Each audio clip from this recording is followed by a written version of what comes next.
Hoy vamos a hablar de los hechos más importantes de Latinoamérica del 2021. Estamos con Atilio Borón, sociólogo y politólogo. Bienvenido al programa. Un placer, muchas gracias. Atilio, la pandemia sigue siendo protagonista durante el 2021, esta vez con la aparición de la variante Omicron. Sí, desgraciadamente sigue siendo protagonista no solamente en América Latina, sino en todo el mundo. Agravadas las cosas acá en Latinoamérica, como en general en los países del tercer mundo, por el escaso acceso a las vacunas. No en todos los países. Por ejemplo, Argentina ha tenido en ese sentido una política bastante acertada, como algunos otros países, ¿verdad? México, ¿verdad? Pero en otros países más pobres, Centroamérica, el Caribe, la situación es muy, muy grave. Y ha habido ahora, en los últimos años, en los últimos meses, perdón, una política básicamente de Beijing, que ha sido muy interesante, de hacer un aporte de 1.000 millones de vacunas, que es un ejemplo que tendría que ser imitado por otros países. Pero efectivamente la pandemia ha producido un resultado muy, muy lesivo para el presente y el futuro inmediato de las economías latinoamericanas. Es un tema que por ahora no tiene fin. Yo creo que no, desgraciadamente, porque aparece, como usted dijo, la variante Omicron. Y esto tiene que ver con un asunto muy claro.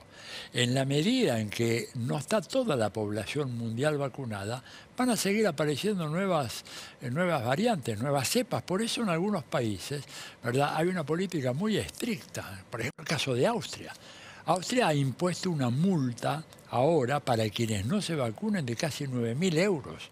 Imagínense, acá, digamos, en América Latina todavía estamos en un clima ideológico en donde si se hace eso se va a acusar al gobierno de autocracia, despotismo, etcétera.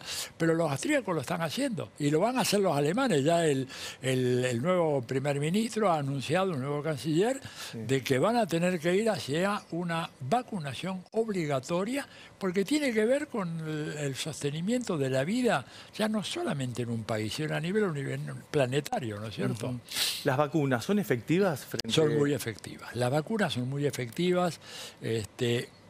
Hay mayores grados de efectividad, pero siempre en un nivel muy alto. Usted puede decir, bueno, tal vacuna tiene 92%, la otra tiene 90%. O sea, no son diferencias muy significativas. Por eso la elección, y en China esto se hizo muy bien, es que la gente se vacune. No importa si es la Sinopharm, la Sinovac, en el caso de China, o las vacunas que hay en Cuba, o las AstraZeneca, producida en la India, pero es inglesa.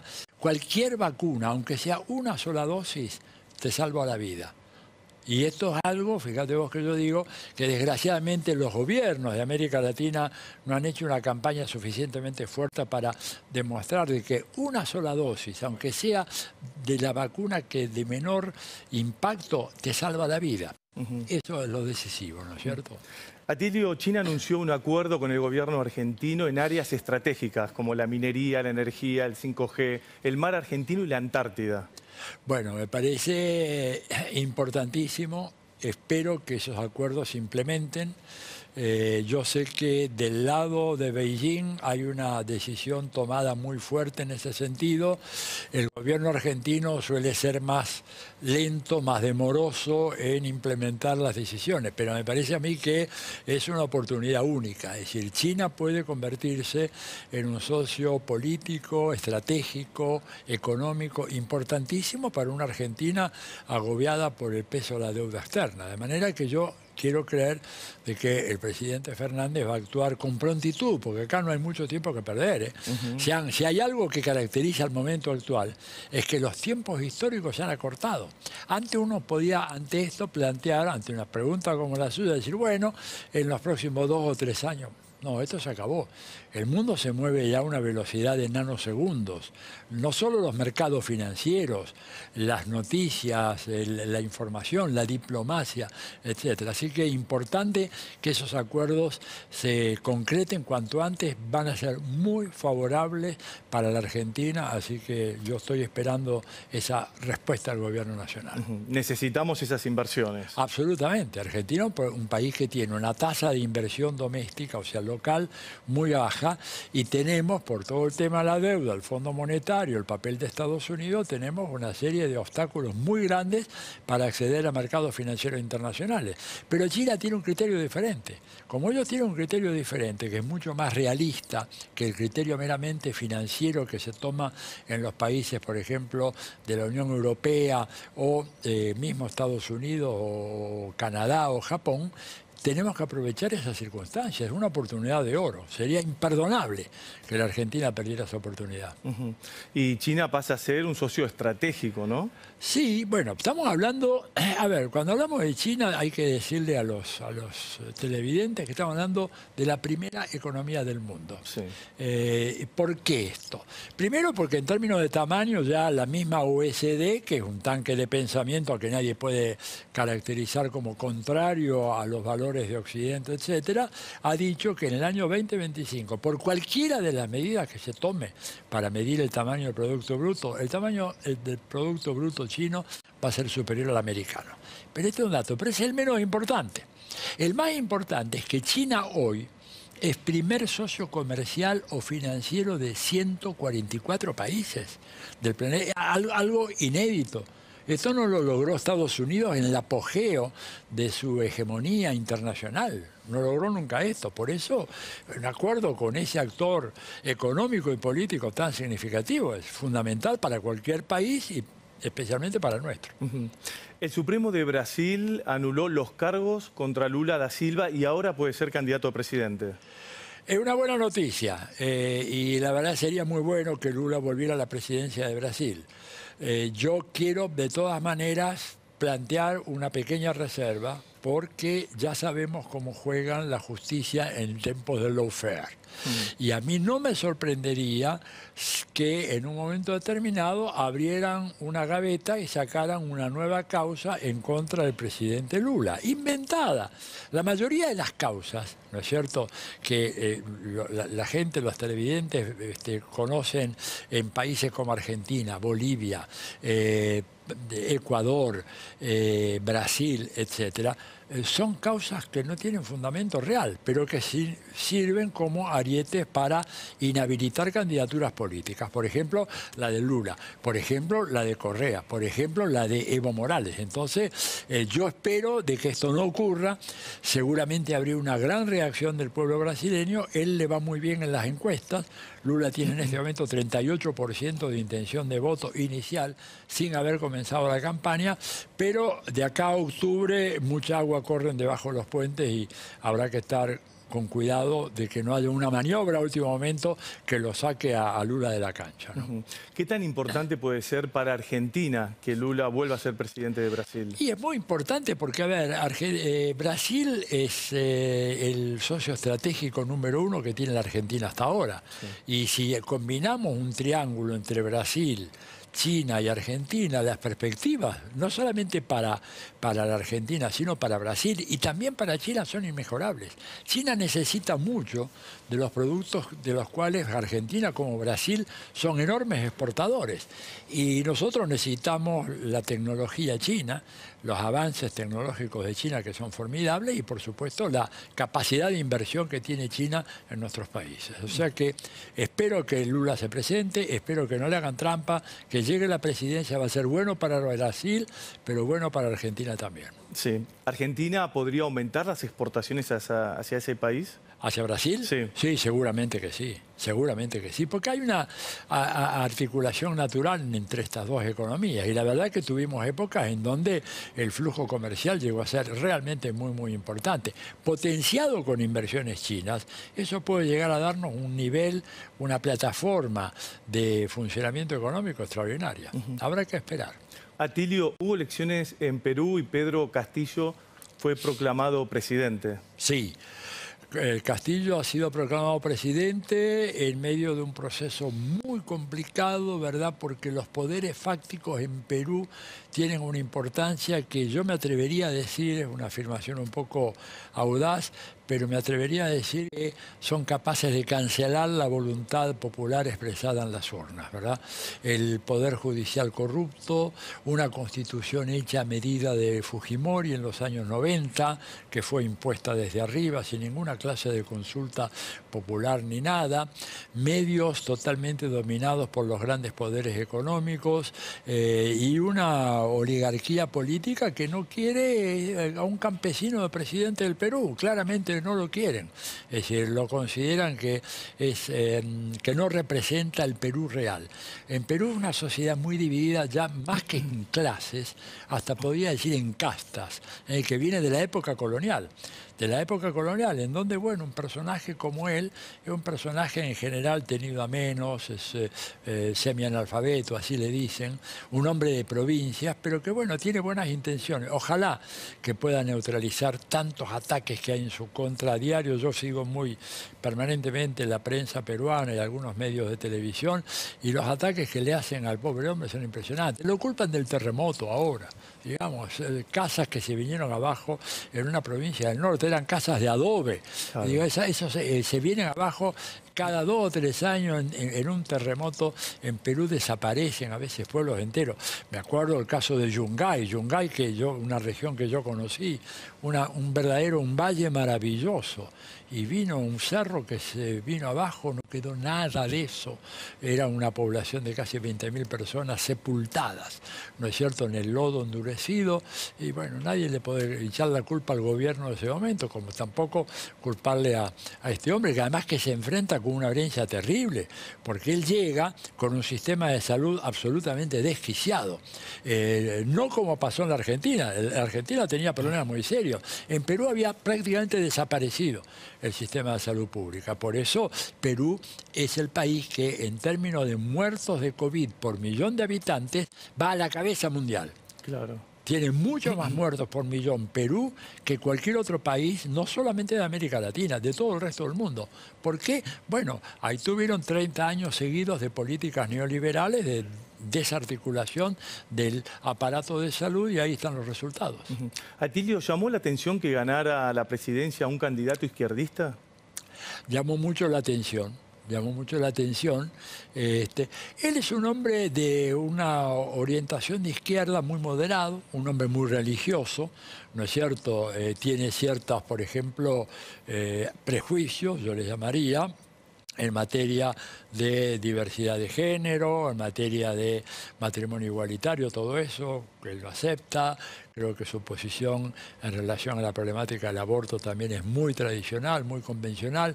Es un mix raro, ¿no es cierto?, cuando uno lo mira desde Argentina, pero que representa el Perú profundo, un hombre muy consustanciado con las aspiraciones de su pueblo de mejorar la calidad, mejorar la educación. Es un maestro rural, muy encomiable la labor. Hay que ser maestro rural allá a 4.000 metros de altura, 3.500 metros de altura, ¿verdad?, yendo a caballo, a lomo de mula, pero tiene esa ambigüedad, ¿verdad? Pero creo que si a él lo dejan gobernar y si logramos que los países, si podemos reunir a la UNASUR otra vez, que ha sido un elemento de estabilización, eso desalentaría a aquellos que quieren implementar un golpe blando en Perú, que es un país en donde la legislación favorece extraordinariamente la posibilidad de hacer un golpe blando, debido a que hay una figura jurídica allá que se llama la ley de vacancia, en donde la Asamblea Nacional, que es unicameral,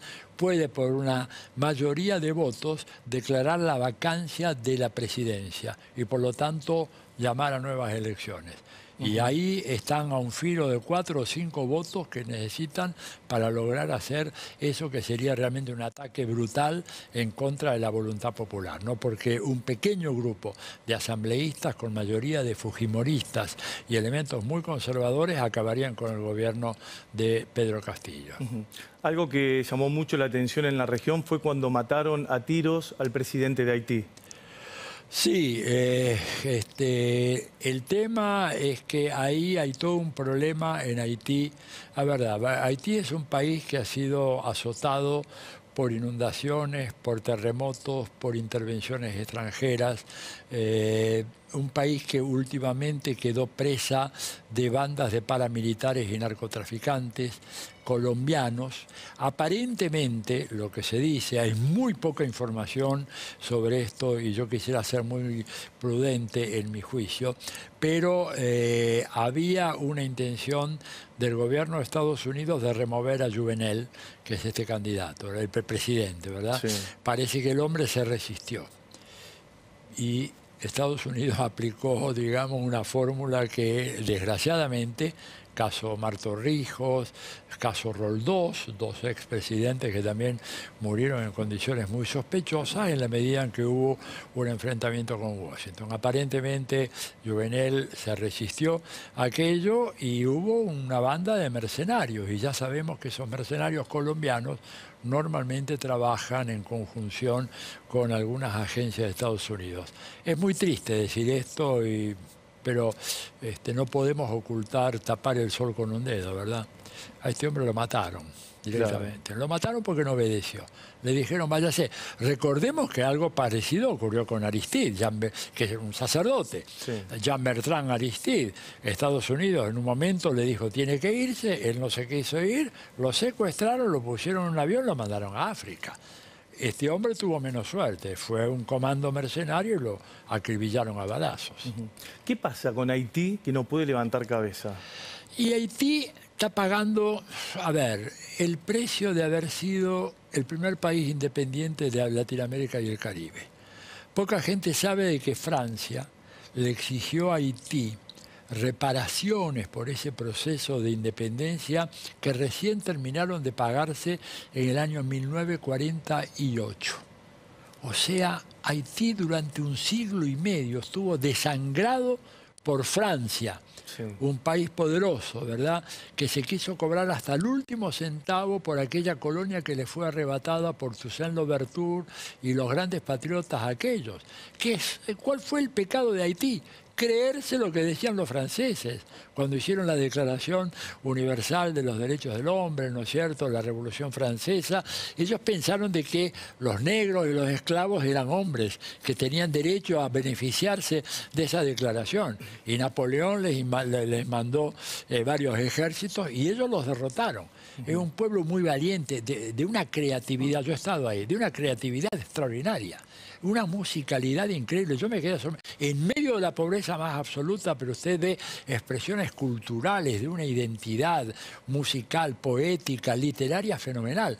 Sometido y aplastado, fue uno de los países más veces invadido por Estados Unidos para imponer, digamos, beneficios comerciales. Por ejemplo, gran parte del arroz, termino con esto, gran parte del arroz que se consume hoy en Haití es arroz que se importa de Estados Unidos, porque fue impuesto esto por Bill Clinton, que fue uno de los presidentes más progresistas, ¿verdad?, de Estados Unidos, pero que en política exterior fue un desastre, y a los haitianos les impuso un tratado especial por el cual se acabó prácticamente la agricultura arrocera en Haití, y ahora comen el arroz importado, que por supuesto le sale más caro. Entonces es un pueblo que no logra romper el círculo vicioso de la pobreza y la miseria.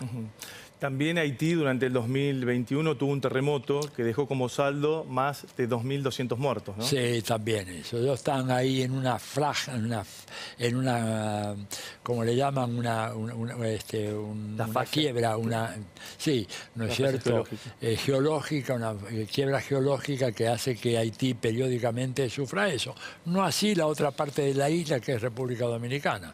Indudablemente, sumado el terremoto más la pobreza que tiene, es un saldo... Un saldo profundamente tremendo. Hay la cantidad de niños huérfanos que hay en Haití es realmente impresionante. Y por supuesto todo esto es un caldo de cultivo para el avance de bandas paramilitares que combinan el paramilitarismo con el narcotráfico. Hoy en día ese es uno de los más graves problemas que tiene, que se enfrenta Haití. La inseguridad es rampante, la tasa de criminalidad se ha disparado a las nubes, porque en Haití prácticamente no hay Estado ya. Este es el otro tema, que a veces cuando uno escucha hablar en países como Argentina, hay mucho Estado, poco, digo, en Haití prácticamente tenés el caso de un país en donde el Estado se ha desmoronado. ¿Y quién manda en esos territorios? Bueno, bandas armadas. Lo mismo ocurrió en Libia, ¿no es cierto?, con la invasión que hizo la OTAN y Estados Unidos, acabaron con ese país. Hoy en día no hay Estado en Libia, lo que tenés son 14 tribus que se disputan el petróleo y que negocian cada cual por su cuesta, y lo que era el país con mejores índices de desarrollo humano del África ahora está en una situación absolutamente patética. ¿Qué pasó con toda esa ayuda internacional que recibió Haití frente a todos estos eventos climáticos de los últimos años? Primero, hay un tema de la administración de la ayuda, ¿no es cierto?, que es muy cierto, pero cuando usted no tiene un Estado bien organizado, llega la ayuda, hay videos de eso que lo muestran, llega la ayuda y en lugar de haber un reparto ordenado, lo que hay es un saqueo. La gente se abalanza en los puertos, entra a los barcos, saca lo que puede, y yo los entiendo, están desesperados, porque como no hay un Estado, ¿verdad?, y por otra parte la ayuda ha sido muy pequeña. Hay que decirlo, cuando uno mira, ¿verdad?, la ayuda, por ejemplo, los países se habían comprometido a una ayuda al desarrollo al equivalente del 0,7% de sus productos brutos. Prácticamente ningún país desarrollado está cumpliendo con esa norma. Por empezar, Estados Unidos. Estados Unidos prácticamente no acepta esa norma y entonces, claro, la ayuda es escasa y quien la recibe está en una situación caótica y no le llega a la gente. El Salvador es el primer país del mundo en reconocer al Bitcoin como una moneda de curso legal. Claro. Ese sí que es un gobernante temerario. La verdad, yo estoy invitado ahí porque me han honrado con un doctorado honoris causa de la Universidad del Salvador. Lo voy a recibir el diploma en febrero. Y todo el mundo me dice que está a la espera de cómo es que eso va a funcionar, ¿no es cierto? Es un milagro. ¿Por qué el Bitcoin, a diferencia de una moneda nacional, no tiene ningún respaldo? Claro. Es una apuesta que se hace. Hay algo cierto, es que evidentemente el papel moneda está en un proceso de desaparición. En 10 años más, 15 años más no va a haber más papel moneda. Sí. Pero, por ejemplo, en China tomaron una medida muy seria restringiendo a todo lo que son estas criptomonedas, porque acá hay un problema muy grande. El valor está fijado por operaciones especulativas que hacen los mega operadores, pero no la gente del común. Yo quiero ver un campesino salvadoreño cómo se la ingenia con este tema del Bitcoin. Ahora, el presidente Bukele está muy confiado en eso, pero me parece que está haciendo un experimento que puede terminar en una verdadera catástrofe. No nos olvidemos que El Salvador tiene más de 1/3 de su población que está en el exterior y que es ese tercio, a través de sus remesas, el que mantiene a los que se han quedado en el país. Entonces, esta movida a mí me despierta grandes inquietudes, y es un país muy pequeñito, el país más pequeño de toda América Latina y el Caribe, y una economía muy vulnerable.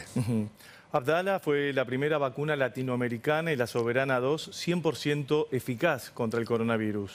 Sí, realmente, bueno, eso es un reconocimiento de la clarividencia que tuvo Fidel Castro hace mucho tiempo, más de 30 años, cuando él, planteándose los temas de la salud, no solamente en Cuba, sino a escala internacional, vio de que aún en medio de la pobreza y las restricciones que tiene Cuba, era imprescindible hacer un esfuerzo enorme en materia de biotecnología, y por lo tanto invirtieron enorme cantidad de recursos materiales y humanos, y así tenemos hoy estos resultados, que son resultados que debo decir que sorprenden, porque uno podría haber esperado que países como Argentina, como Brasil, como México, Colombia, Chile, países que tienen mayor nivel de desarrollo, que no tienen el problema tremendo del bloqueo, porque esta gente hizo esas vacunas en medio de los bloqueos, no le llegaban los insumos, los reactivos, etcétera. Sin embargo, con una dosis fenomenal de voluntad lo pudieron hacer, y son vacunas muy efectivas, han sido reconocidas por China, entre otras, como una de las vacunas que pueden ser aplicadas con total seguridad. Yo como argentino me siento un poquito avergonzado. Nosotros tendríamos que haber llegado a tener una vacuna propia y bueno, los cubanos nos ganaron. Habrá que ser buen perdedor y reforzar los esfuerzos a futuro para tener un desarrollo biotecnológico acorde con lo que este país puede, con una gran cantidad de recursos humanos de muy alto nivel que ya tenemos en la Argentina. América Latina acudió a la COP26 sin una estrategia común. Desgraciadamente no llegaron con una estrategia común. Desgraciadamente, en general yo diría de que no hubo, no solamente en América Latina, no hubo ni siquiera en los países del tercer mundo una estrategia común. Faltó, digamos, justamente acordar posiciones, y lo cual es particularmente grave porque América Latina tenemos todo lo que es la gran cuenca amazónica y subamazónica, que es una de las regiones más afectadas por el cambio climático, y lo estamos viendo, y de rebote también la Argentina, porque el cambio climático en Brasil origina la bajante catastrófica del río Paraná en la Argentina, ¿no es cierto? Con la tremenda deforestación. Con la tremenda deforestación. Y acá yo creo que se impone, a diferencia, por ejemplo, de lo que se hace en China, que se hacen planificaciones a largo plazo, nosotros en América Latina planificamos a 2, 3, 5 años plazo. China ha planificado todo un programa de reforestación de 100 años. Claro. 100 años, son conscientes de eso. Nosotros acá no. Entonces, bueno, estamos dando una batalla en condiciones muy desiguales, ¿no? Lionel Messi ganó el 7º Balón de Oro y sigue haciendo historia. Sí, es un personaje realmente entrañable. Además, me gustó mucho sus declaraciones porque dijo, bueno, esto es producto de un trabajo colectivo, esto no es una cuestión individual, esto es obra de un equipo, y habló mucho del seleccionado argentino y de su paso por el Barcelona. Es un hombre muy generoso que ha dado muestras de gratitud, ¿no es cierto?, a quienes lo ayudaron en su carrera. Es una persona, verdad, sensible, y creo que se lo merece, se lo dieron, digamos, tiene ante un grupo de grandes competidores, porque hay jugadores extraordinarios como Cristiano Ronaldo, que podrían haberlo compartido perfectamente con él, o Lewandowski, por ejemplo, el polaco alemán, que es otro jugadorazo. Digo, hoy en día el fútbol mundial tiene jugadores de una calidad, Mbappé en Francia, digo, podemos hacer. Pero bueno, Messi ha demostrado tener un toque, una varita mágica, algo muy especial, y por eso le dieron ese premio. Qué impresionante Messi, ¿no? Intachable como persona, como deportista, nunca un escándalo. Absolutamente, no. Es un buen chico que ha sido fiel, ¿verdad?, a esas enseñanzas que logró de su familia, nutrirse de su familia, y que el éxito, la fama, el dinero no le ha cambiado absolutamente nada. Es inédito que una persona haya ganado 7 premios consecutivos, ¿no? Absolutamente. Es toda una marca mundial, así que me imagino que debe haber mucho interés en verlo jugar en todas partes del mundo. En China él ha estado jugando y donde vaya, digamos, donde vaya es atracción. Y por suerte se ha cuidado mucho, se mantiene en buena forma física, que eso es muy importante, y bueno, eso. Atilio, muchas gracias por esta entrevista para CGTN en español. Bueno, un gusto para mí y un gran abrazo para todos los televidentes. Muy amable.